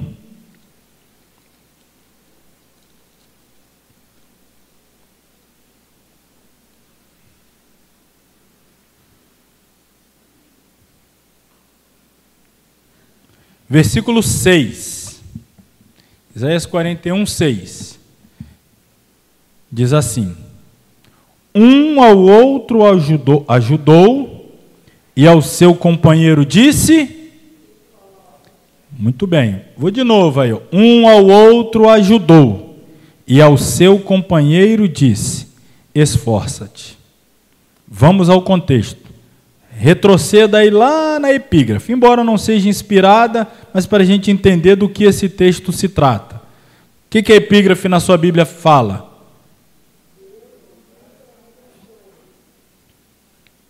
A minha aqui diz: Jeová é o único Deus. Israel deve ter confiança unicamente nele. Então está falando de Deus ser único e Israel não depositar a confiança em ídolos, em deuses. E aí vai falando o assunto sobre isso, até que chega no versículo 6, um ao outro ajudou e ao seu companheiro disse: esforça-te. Olha o 7. E o artífice, com essa palavra do 6, animou a quem? O ourives. E o que alisa com o martelo, com essa palavra animou quem? O que bate na safra, dizendo: da coisa soldada, boa é. Então com pregos o firma, para que não venha a mover-se. Mas tu, ó Israel, meu servo, tu, Jacó, a quem elegi, semente... Aí Deus vai falar, você não se dobrará a esses ídolos. O versículo 6 aqui é uma mensagem de ânimo entre ourives, fazedor de ídolos, batedor de martelo, para construir um ídolo. Um está animando o outro. E depois que eles concluíram a tarefa de fazer um ídolo, eles disseram, coisa boa agora é só a gente firmar com pregos, colocar de pé e começar a se prostrar diante dele. Você perceba, o princípio da ajuda mútua é bíblico? É. O princípio da cooperação é bíblico? É. Mas se nós isolarmos esse texto do contexto para dizer que esse texto está falando para crentes se autoajudar, se autocooperar, não. Nesse contexto, quem está animando a quem são fazedores de ídolos. Irmão, a gente entra em cada cilada quando vai pregar por aí, recebe uns temas. Quem é pregador aqui sabe dos apertos que a gente passa. Você fica, irmão, numa situação que a pessoa pega lá, faz assim, ele pinça assim lá no... de dentro de um contexto gigante, ele vem com a pinça, aquele tema, eita glória, agora vai bombar. Aí, a mente dele é uma coisa, ele tirou aquela palavrinha ali assim de um contexto, na mente dele ele está pensando em uma coisa, aí manda para você, aí pastor, está aí, deixa Deus te usar. Aí uma vez eu peguei um desse lá, estava lá em Ezequiel, filho do homem, enche as mãos de brasa e espalha sobre a cidade. Aí dá vontade de falar mistério só no tema, né? As irmãs, aí pastor, campanha de avivamento, vem mesmo, vem quente, vem, deixa Deus te usar. Aí você lê lá o contexto. Deus dizendo para Ezequiel que estava farto dos pecados do povo, que já estava dando ordem aos seus seres angelicais para espalharem brasas de juízo sobre a cidade. Aí eu falei, irmão, vocês estão animados mesmo, estão querendo... Mas eu vou, você está querendo que eu vou? Eu vou, desse jeito, eu vou deixar Deus me usar mesmo, hein? Aí você vê, o povo fica murchinho, assim, olha a situação que você fica. Você já sabe, você não lê a mente da pessoa, mas você sabe que ele está pensando em uma coisa quando escolheu aquele tema. E a Bíblia está falando outra. Aí, meu Deus, eu vou agradar esse povo ou vou ser fiel ao texto? Aí nessas aí que você nunca mais volta no lugar, a pessoa fala, ele prega até direitinho, mas tem uns que prega melhor. Tira o texto do contexto, faz a lambança, e recebe! Isso aí que é o bom. Então a gente fica nas situações assim. Mais para frente a gente vai citar vários outros textos, a gente ainda vai trabalhar com contextualização, a gente vai trabalhar muito com exegese, eu vou usar outros exemplos aqui, mas esse é o primeiro, irmão, não cometa esse erro, não faça isso, não faça. É uma das coisas assim mais constrangedoras, é quando alguém está pregando uma mensagem e o contexto está ali, 2 versículos antes, depois está claro que é outra coisa. E ele está ali falando. E quem lê o texto, meu Deus, o texto não está falando isso. Não tá, ele não teve o cuidado de ler 4 versículos antes ou 3 depois. Ele está de pé diante da igreja falando 1 hora, mas não teve a preocupação de dedicar mais 2 ou 3 minutos para ler aqui uma perícope. Aí você está olhando e fala, olha só. Aí já vem com aquela conversa, não, porque aqui é assim, mano, Deus vai dando na hora, é do jeito que Deus dá. Mentira, conversa de preguiçoso. Não quis ler o texto. Não quis sentar 5 minutos para ler o texto e quer ficar 40 de pé falando. Como é que a gente vai receber assim tranquilamente? Dando glória, alegre, você está vendo que a pessoa não está falando o que está no texto. Ferindo o texto. Não tem como, irmão. Por meio de textos paralelos. Como é que a Bíblia interpreta a Bíblia? Primeiro, contexto. Segundo, textos paralelos. O que significa isso? Textos em outra parte das Escrituras que reforçam aquela doutrina. Você lê um texto que fala sobre oração. Agora você vai em outros textos que falam sobre oração, intercessão. Tem esse exemplo que eu coloquei aqui, Estudo por meio de textos paralelos. Se uma pessoa fosse estudar sobre a doutrina da oração, ela precisaria encontrar todas as referências, não só a palavra oração, mas intercessão, confissão, ação de graça, petição, súplicas, etc. Pois esses termos trarão todas as referências paralelas e têm relação com o assunto geral de oração. Agora você está usando textos paralelos, você está falando sobre oração baseado em 2 Crônicas 7,14, meu povo se chama pelo meu nome, se humilhar e orar, etc. Aí você pode lançar mão de um texto, Jesus disse também, orar em todo o tempo, também o proverbista falou sobre oração assim, Paulo disse orar sem cessar. Você está falando só sobre oração, pegando textos paralelos para reforçar aquela ideia. Por meio do ensino geral do livro estudado e do seu respectivo autor. Então, talvez, o texto que você está trabalhando, você vai compreendê-lo à luz de todo aquele livro. É um livro de Daniel, é o livro de Oséias, é uma epístola paulina, Filipenses. Então, você lê uma palavra e talvez você precise entender toda aquela epístola, porque aquela palavra faz sentido dentro do contexto daquela carta, ou daquele livro profético. Você precisa entender esse contexto. Mediante o ensino geral também de toda a Bíblia, para que não haja contradição. A Bíblia nunca se contradiz, nunca se contradiz.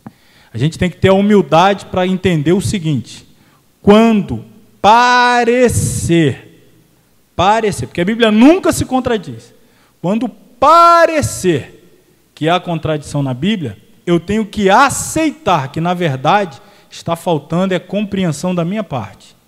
Sou eu que preciso orar mais, sou eu que preciso estudar mais, sou eu que preciso me aprofundar mais. E aí eu vou entender e vai ficar claro que não há contradição. As pessoas vão, às vezes, para a Bíblia já cheio de milindres, aí tem até os caçadores de contradição, eles já vão com esse objetivo, querendo achar, querendo buscar. Mas precisamos ir com humildade. A Bíblia é soberana, é suprema, é perfeita, é inerrante, é infalível. Mas eu não entendi. Eu não entendi. Eu não entendi. Sou eu que preciso estudar mais. Sou eu que preciso me dedicar mais. Não é a Bíblia que contém erro. O errado sou eu, mas eu vou me dedicar mais, vou me esforçar, eu vou entender. Tenha essa compreensão humilde sempre. Não há contradição na Bíblia. Às vezes é a nossa forma de interpretar que ainda não está coerente com a Escritura. Também é regra aqui não esquecer-se do melhor e maior intérprete da Bíblia, que é quem? Então, sempre buscando a ajuda dele, teremos sucesso. Veja aí, irmãos, quase 21h, isso foi só a introdução do que vem por aí, não é? Muito do que temos a ver nessa disciplina. Teologia hermenêutica e a próxima depois exegética, elas são fundamentais. A gente tem que se dedicar bastante mesmo para entendermos e depois aplicarmos. Primeira coisa, capítulo 1, então. Já que estamos lidando com hermenêutica bíblica, eu comecei explicando que existe hermenêutica política, existe hermenêutica jurídica, existe hermenêutica poética, etc. Mas, no nosso caso aqui, o nosso campo de trabalho é a hermenêutica bíblica. Então, para fazer uma boa hermenêutica bíblica, eu preciso saber como a Bíblia é composta, a composição bíblica. A Bíblia é composta, sabemos, 66 livros, 1.189 capítulos, 33.000, não sei quantos versículos, já perdi as contas, por aí vai. Escrito, aí você tem que saber os idiomas, em hebraico, aramaico, grego, um período de 1.600 anos, aproximadamente 40 autores, e eles escreveram fazendo uso de que tipo de literatura? Estamos falando de composição bíblica. Os 66 livros que compõem a Bíblia foram originalmente escritos em 3 diferentes idiomas. Primeiro deles, olha aí, que bonito. Lendo aqui da contrária ainda, aí, ó. Até vontade de dar um glória a Deus, né, irmão? Que maravilha. Eita glória! Isso aqui eu ainda acho que mais ou menos é o Israel, aqui é Israel. Isso aqui eu ainda... E lá vai, isso é o hebraico. Imagina como era o hebraico falado na época de Moisés, quase 5.000 anos atrás. Olha a língua que era falada por eles lá. Depois foi tendo algumas modificações para facilitar a fala. Originalmente o hebraico não tinha nem vogais, era só consoante. Como é que você fala um negócio só com consoante? Aí depois foram colocando as vogais, alongando, aí tem a vogal longa, a vogal curta, para dar a diferença lá da palavra e tal. Isso é um trabalho, irmãos, tremendo. Você entender isso originalmente lá, esses significados. Por isso que às vezes a gente faz aquele trabalho etimológico, né? Pega uma palavra, irmão, originalmente essa palavra significava isso. Trazendo para os nossos dias, a gente pode entender. Aí você amplia o leque de entendimento. Melhorar um pouquinho, né? O hebraico estava ruim para melhorar o aramaico. Misericórdia, hein? Graças a Deus que o aramaico era porções pequenas, ali do Antigo Testamento ainda, livro de Esdras, algumas pequenas porções de Daniel, Neemias, foram escritas em aramaico, e basicamente o Novo Testamento, já dá uma melhorada aqui, o alfabeto grego aqui em maiúsculo, né, aqui minúsculo, já é daqui para cá, já ajuda, alfa, beta, gama, delta, e já é melhor de falar. Esse aí já é o grego, o Novo Testamento.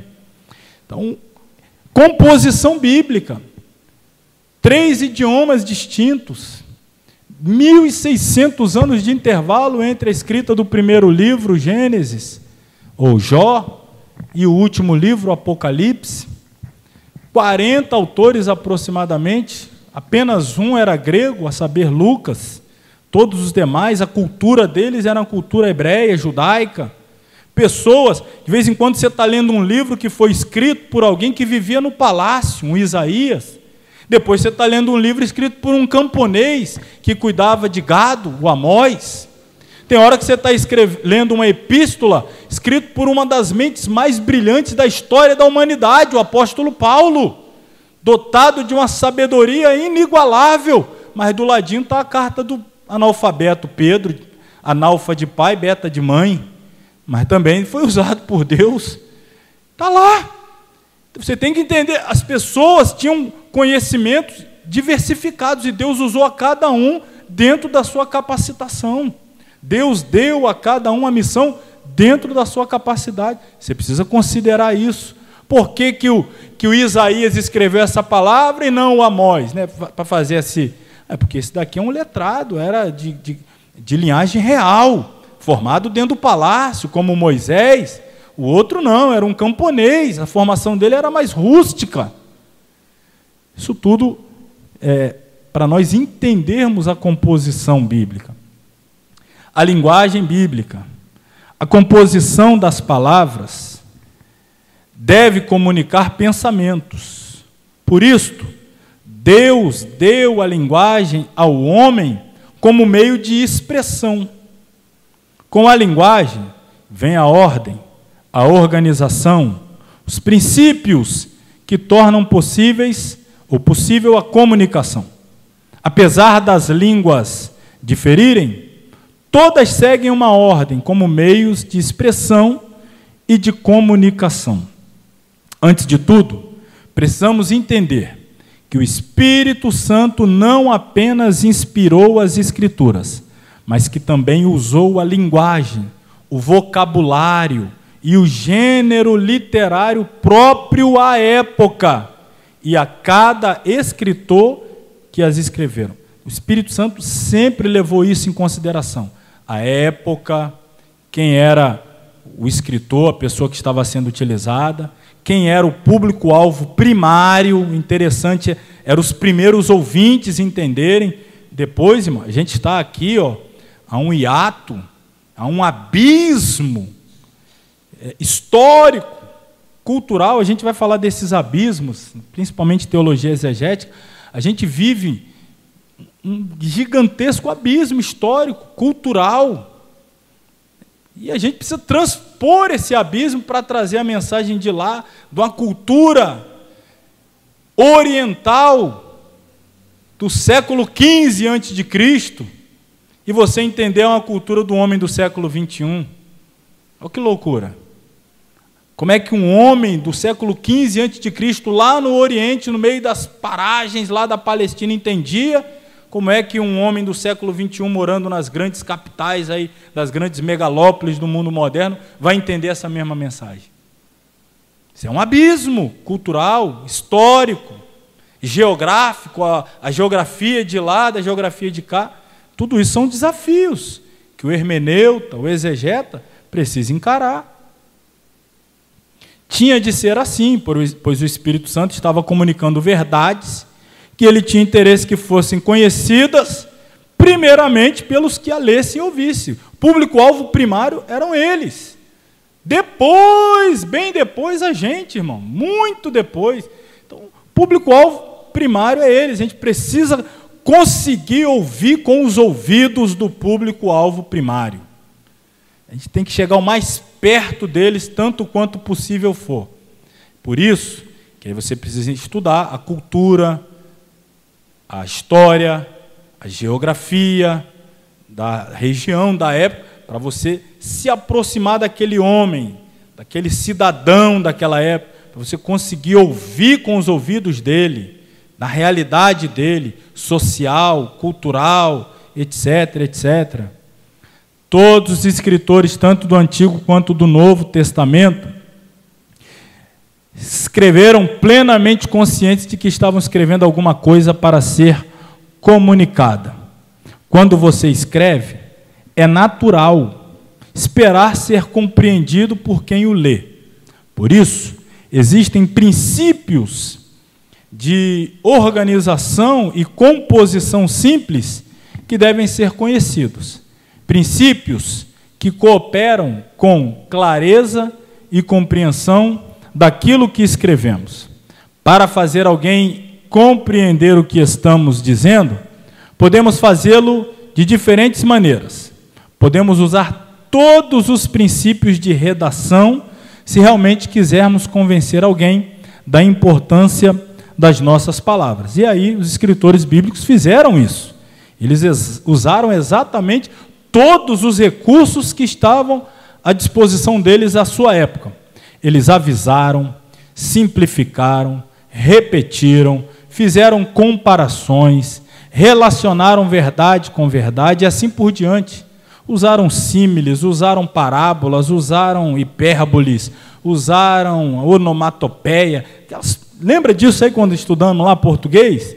Todos os recursos de linguagem figurada, simbólica, tudo que estava ao alcance deles, eles lançaram mão para que a comunicação fosse o mais eficaz possível, para que a mensagem pudesse ir mais adiante quanto possível. Se considerarmos alguns desses princípios como pistas que nos levem àquilo que o autor sagrado estava querendo comunicar, poderemos ver por detrás dos princípios usados os motivos que os levaram a escrever o que escreveram. Os olhos da nossa compreensão só começarão a se abrir quando conhecermos melhor o uso que o Espírito Santo fez dos princípios de composição das Escrituras. Parece muito complicado esse texto todo que eu li, mas não é. A gente vai começar a ver aqui na prática que os escritores sagrados, sendo obviamente usados pelo Espírito Santo, eles lançaram mão de todos os recursos literários da sua época para facilitar a mensagem, para que fosse compreendida mais facilmente. Jesus usou muito isso. Ele queria que as pessoas entendessem o que ele estava comunicando. Então ele usava coisas simples do cotidiano, parábola, falava de semente, falava de ovelha, falava de porta, falava de construção, falava de construir uma casa, falava de coisas simples. A comunicação era espiritual e extremamente poderosa, mas para que ela pudesse ser eficaz, ele lançava uso de recursos de linguagem simples. Então, a Bíblia está cheia disso. Por exemplo, Vamos aqui começar a entender alguns recursos literários. Estamos falando de recurso lá da literatura mesmo, que todas as literaturas mundiais existem, praticamente em todas elas, na língua portuguesa existe, e já se era usado nas línguas originais da Bíblia. Começando aí com comparação e contraste. Comparação e contraste. Então, eu quero comunicar uma verdade, mas eu tenho dificuldade de fazer a pessoa entender exatamente o que eu quero comunicar. Então, eu vou usar um recurso: comparação. Comparação. Você quer ver uma coisa? Você fala assim, fulano estava usando uma camisa vermelha. Aí alguém fica pensando, vermelha clara, vermelha escura, vermelha desbotada, a vermelha igual aquele tomate. Você fez a comparação. Já entendi, com aquela vermelha. Azul, azul claro, azul escuro, não, azul igual esse céu. Você está fazendo comparação para a pessoa. Agora entendi o tipo de azul. Falando coisa simples aqui. A Bíblia é cheia desse recurso de comparação. Vamos ver, Comparação envolve a associação de duas ou mais ideias iguais ou pelo menos parecidas. Quando é que nós vamos perceber que o recurso lá das Escrituras está usando aí a comparação? Você vai ver essas palavras aí: como, tal como, igual a, semelhante a. O Apocalipse é cheio desse recurso, né? E vi um mar semelhante a, e o trono era parecido em sua forma, e o que estava sentado sobre ele na sua aparência era como, usando comparação, para a gente tentar entender o que ele está querendo comunicar. Então, essas expressões, como, tal como, igual a, dar-lhe-ão a pista de que duas ou mais coisas similares estão sendo comparadas. Quando você, passando aqui, quando você vir isto no decorrer do estudo bíblico, saberá que o autor está dando ênfase à similaridade, né? Está usando o recurso da comparação. Exemplo, Salmo 42, primeiro verso. Assim como o servo, brama pelas correntes das águas, assim suspira a minha alma por ti, ó Deus. Olha o recurso aqui, comparação. O que o salmista está querendo comunicar é isso aqui, Como é que a alma dele suspira por Deus? Ele está querendo que eu entenda, que você entenda. Sabe como é que a minha alma suspira por Deus? Você pergunta, não, como? Ele, da mesma forma que o servo suspira pelas águas. Quem sabe como é que o servo suspira pelas águas? Então a gente vai ter que aprender para saber como é que a alma dele suspira por Deus. É assim que funciona. Aí você vai ter que aprender, para você fazer a interpretação bíblica, você tem que estudar botânica, biologia, cosmologia, ciências naturais, diversas vezes. Como o cedro, o justo florescerá como a palmeira. Você sabe como a palmeira floresce? Não sei. Então agora você vai ter que aprender para você saber como é que o justo floresce. É desse jeito mesmo. Aí por isso você vai ver o pregador, irmão, aqui a palmeira é uma árvore assim, aí começa a falar bonito, né? É da classe das caracnídeas, do ramo das planatinídeos. Meu Deus! Camarada fez doutorado em planta, aí começa aquelas coisas todas, né? E esse tipo de planta na região desértica do semiárido, não sei o que. Meu Jesus, tudo isso só para eu saber como é que o justo floresce. Aí daqui a pouco faz o outro lá, vai comparar o outro com o cedro do Líbano. Eu sei lá como é que é o cedro do Líbano, vai estudar, vai saber como é. Aí você vai lá estudar o cedro do Líbano, para poder pregar, irmão. Cedro do Líbano, não sei o que, o Líbano fica não sei aonde. Isso é fazer exegese, irmãos. Está fazendo a comparação, você precisa estudar o elemento que está sendo alvo da comparação, para você conseguir ter a compreensão daquilo que está sendo naturalmente comparado. Aqui, como é que a alma, então, do salmista suspira por Deus? Eu vou ter que entender a realidade de um servo bramando, suspirando, anelando pelas correntes das águas. Irmão, é o tipo de coisa que você lê quando vai pregar e depois esquece, né? Eu já li na época, mas se você for arquivar na sua memória todas essas informações de planta, de ave, da águia, do não sei o quê, da pomba, do pardal, da plantinha do não sei da onde, do cacto, da sarça ardente, não tem mente que guarda isso tudo, não. É para isso que serve iPad, é para isso que serve papel, caneta, tablet, para anotar essas coisas, que é muita informação, mas não tem para onde fugir. Aqui é comparação. O oposto de comparação é o quê? É o contraste. Às vezes o ensinamento está vindo por meio de contraste. É o contrário, é o oposto. E aí você vai encontrar essas palavras: mas, ou, nem, de outra forma, entretanto. Vamos a um exemplo. O ponto alto do contraste não consiste na palavra que o indica, mas na diferença ali que ele está acentuando, né, das qualidades. Exemplo: bem-aventurado o varão que não anda segundo o conselho dos ímpios, nem se detém no caminho dos pecadores, e nem se assenta na roda dos escarnecedores. Então, para eu entender como é que esse varão é bem-aventurado, eu sei que esse varão ele não anda segundo o conselho dos ímpios. Aí eu preciso saber o quê? Qual é o conselho dos ímpios? Ele também não se detém no caminho dos pecadores. Eu vou ter que descobrir qual é o caminho dos pecadores e entender qual é as conversas que anda rondando lá na roda dos escarnecedores. O bem-aventurado não está lá na roda dos escarnecedores, não está no caminho dos ímpios, não está aqui seguindo o conselho, né, dos ímpios, nem caminho de pecador, enfim. Isso aqui é o contraste. Então, para você entender um, você primeiro precisa entender o outro, para você então fazer o contraste. A Bíblia usa essa linguagem. Outro recurso literário, né, da composição bíblica: repetição e intercâmbio. Muitas vezes a Bíblia, para dar ênfase, usa o recurso da repetição. Repetição, travou aqui, vai. É o uso repetido de palavras, frases ou orações idênticas para dar ênfase ao que se quer dizer.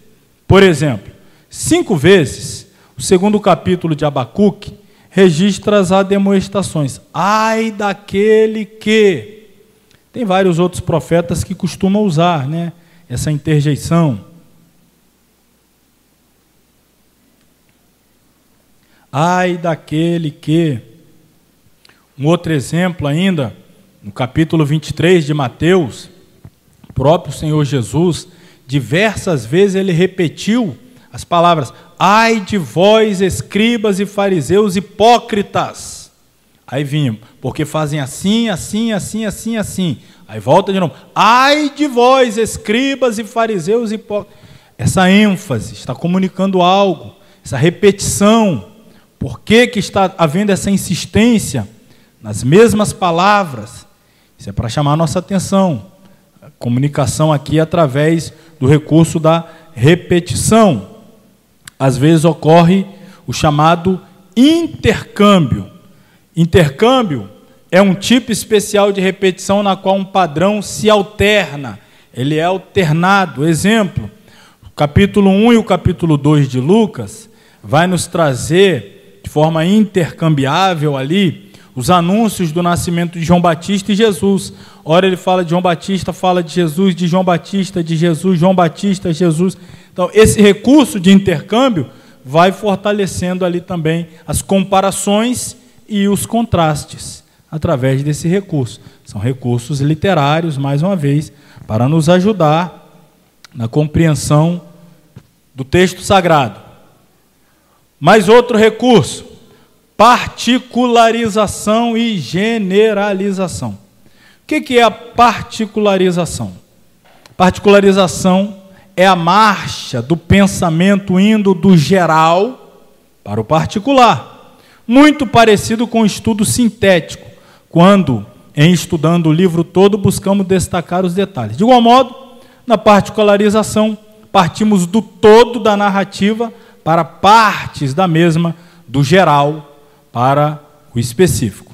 Assim sendo, estamos diante de uma generalização quando lemos: todos pecaram e destituídos estão da glória de Deus. Olha, essa é uma informação geral, generalizada.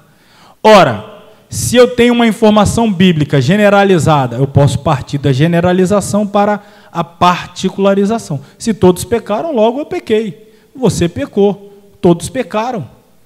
Fulano pecou, eu pequei. Então estamos indo ao específico, ao particular, partindo aí, né, do uso do chamado pensamento dedutivo. Às vezes a gente precisa trilhar esse caminho. Você precisa de informações particulares, mas a Bíblia te dá informações genéricas. Então você tem que fazer o caminho da particularização. E o caminho contrário é a generalização, que é o uso do pensamento indutivo, indo do exemplo específico para o exemplo geral. É o inverso da particularização. Por exemplo, Tiago começa o capítulo 2 de sua epístola com exemplos específicos de uma conduta cristã correta. Tratar com amor as pessoas, honrar os pobres, obedecer os mandamentos divinos. Ele vai trazendo pontos específicos. Ele parte dessas coisas específicas para um princípio geral no último versículo do capítulo, e a generalização que ele faz é: como o corpo sem o espírito é morto, assim também a fé sem essas obras, ela é morta. Então você está fazendo o caminho das particularidades até o ensinamento geral. Isso ocorre muito no texto bíblico. Estou apenas apresentando. Vamos ao antepenúltimo de hoje, que é a interrogação. Interrogar é o mesmo que fazer perguntas. Às vezes, os escritores sagrados fazem uma pergunta e, a seguir, dão a resposta. Paulo faz isso com muita frequência. Um exemplo disso encontra-se em Romanos 3,31. Anulamos, pois, a lei pela fé? De maneira nenhuma. Antes, estabelecemos a lei. Isso é o que nós chamamos de pergunta retórica. O autor da pergunta, ele já tem a resposta. Ele não quer a resposta, ele já tem. Ele só está levantando a bola assim, com a pergunta para abrir o leque de entendimento. Ele está conduzindo as pessoas através dos questionamentos. Muitos pregadores agem assim. Ele quer te conduzir pela mensagem, ele vai fazendo perguntas, para que haja ali também uma empatia com o público e uma condução unida, vamos dizer, entre ele e o público dentro do texto e aonde ele quer chegar. O interrogar é muito importante, irmãos. É uma das ferramentas que, se a gente melhor souber utilizar, mais nós vamos extrair de informação da Bíblia. É perguntar. A Bíblia é o livro das respostas. Você tem que saber fazer as perguntas. Quem escreveu, quando escreveu, onde escreveu, para quem escreveu, por que escreveu, onde estava, era casado com quem, não era casado, era solteiro, era formado, não era formado, qual a sua idade, qual o seu vínculo social. Quando você tem essas respostas, aí você vai para o texto e você já tem uma outra leitura do texto com essas informações aqui do entorno. Então, é necessário perguntar. Preparação e sumarização. Nossa penúltima recurso literário a analisarmos. A preparação é o material introdutório, preliminar, precedendo uma sessão ou mesmo um livro. Por exemplo, em Lucas capítulo 1, versículos 1 a 4, temos aquela pequena introdução, uma preliminar dizendo qual o propósito da escrita do livro. Sumarização é a condensação das informações em forma abreviada. É um resumo daquilo que já foi escrito ou dito. É um sumário. Por exemplo, Gênesis 45 é um capítulo resumo de toda a história de José. Um outro exemplo aqui que eu quero dar, às vezes a gente lê na Bíblia, em Gênesis 1, fala de forma resumida, condensada, sobre a criação do homem. E aí quando chega no capítulo 2, vai tornar a falar a mesma coisa, agora com detalhes. Eu já vi pessoas mal intencionadas, fazendo interpretação do texto, dizendo que a criação do capítulo 1 era uma e a do capítulo 2 já era outra. Que era uma raça pré-adâmica. Que a criação de Adão ocorre no capítulo 2. Na 1 é a pré-adâmica. Aí você vai ter os livros aí apócrifos. Vai chamar a primeira mulher de Lilith, um outro ser, vai dar origem a gigantes. Irmão, tudo com base nessa interpretação de que o capítulo 1 está falando de uma criação e o capítulo 2 de outra. Quando, na verdade, o que nós estamos tendo aqui é isso.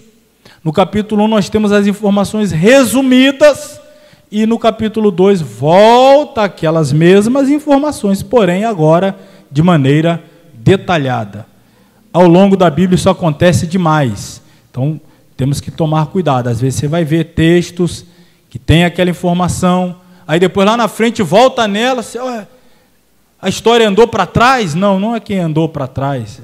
Aqui atrás fez um comentário breve, lá na frente agora está detalhando. A história está avançando. Finalmente, a harmonia. A harmonia envolve unidade por acordo ou coerência. Numa passagem bíblica, por exemplo, um ponto deve concordar com os demais. Isto se chama lei da harmonia, porque na dita passagem, todas as partes dizem a mesma verdade. A Escritura inteira é um exemplo de harmonia. E a harmonia pode ser vista claramente nas passagens que apresentam problema e resposta como solução, doença e remédio, promessa e cumprimento. Em Romanos 3, 21 a 31, vemos uma passagem que é um belo exemplo de harmonia. A passagem a preço dá a resposta ou a solução ao problema que Paulo descreve em Romanos 1, 18 ao 3, 20, onde ele menciona a culpa e a condenação do pecado. E aí, lá na frente, diz Paulo que a resposta desse problema da culpa e condenação está exatamente na justificação pela fé em Jesus Cristo. Tendo sido, pois, justificados pela fé, temos paz com Deus por nosso Senhor Jesus Cristo. Romanos 5, 1. Então, a Bíblia é um livro harmônico, sem contradição, sem falhas. Nós que precisamos ter cuidado no seu estudo. Semana que vem, irmãos, quarta-feira que vem, hoje é 28, né? Quarta que vem, dia 3, é 4? Nós estaremos, dia 4, não é? Estaremos aqui, permitindo o Senhor, e aí nós vamos estudar. Eu já indico que você já faça a leitura no decorrer dessa semana.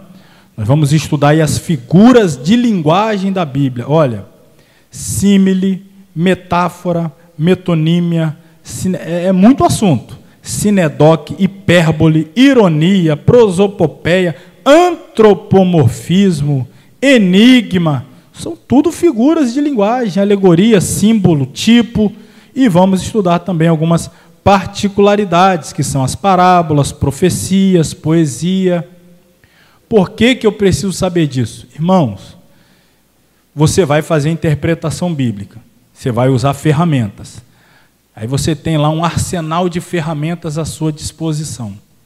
A ferramenta que você vai usar para interpretar uma poesia não é a mesma que você vai usar para interpretar uma poesia.